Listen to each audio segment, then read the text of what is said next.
Besoj keni pa gjithë së lajnë e mirë, mbledhjen e qeverisë që u majtë sot, u miratua dhe pako për përballje me inflacionin, e cila përmban 4 masa mbështetëse që synon me targetu secilën familje në Republikën e Kosovës. Ka shumë pyetje e po besoj ka nevojë edhe për sqarime, prandaj në këtë video të shkurt po mundohem me i dhënë disa.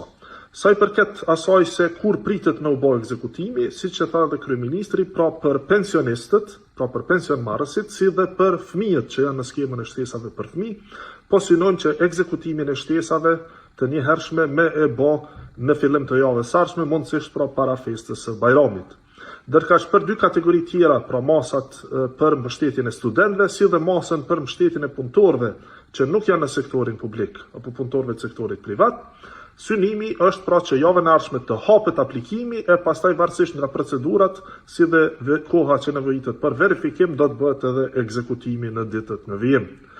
Sa i përket pyetjeve se kush përfshihet, për shembull tek kategoria e pensionistëve apo pensionmarrësve kush përfshihet, kjo është ngjajshëm sikurse çush kemi bë në të gjitha herat e tjera. Pra përfshihen përveç pensionistëve të moshës, pra ata mbi 65 vjeç, janë edhe kategori tjera të pensionistëve siç janë pensionet invalidore, pensionet e kategorive të luftës lirimtare, janë pensionet e parakohshme dhe të gjitha skemat e tjera të ngjajshme pra pensionale, sikurse që ka ndodhur pra herave të kaluara, ngjajshëm edhe kësaj here.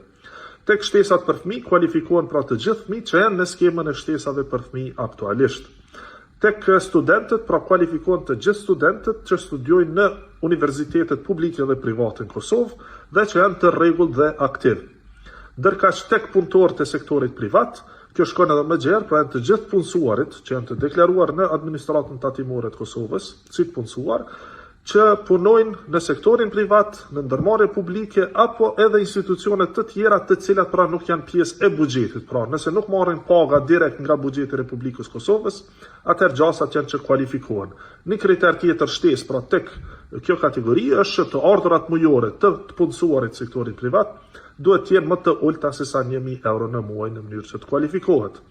Pra këto ishin sa i përket masave, e vlen edhe një kriter shtesë, pra që pavarësisht nëse kualifikohesh në më shumë se një masë për një herë, ty të takon një herë një përfitim. Pra nëse je në një kategori qoftë student e pastaj edhe i punësuar në të njëjtën kohë dhe kualifikohesh për 2 masa, i bie që vetëm nga njëra mundesh me përfitu.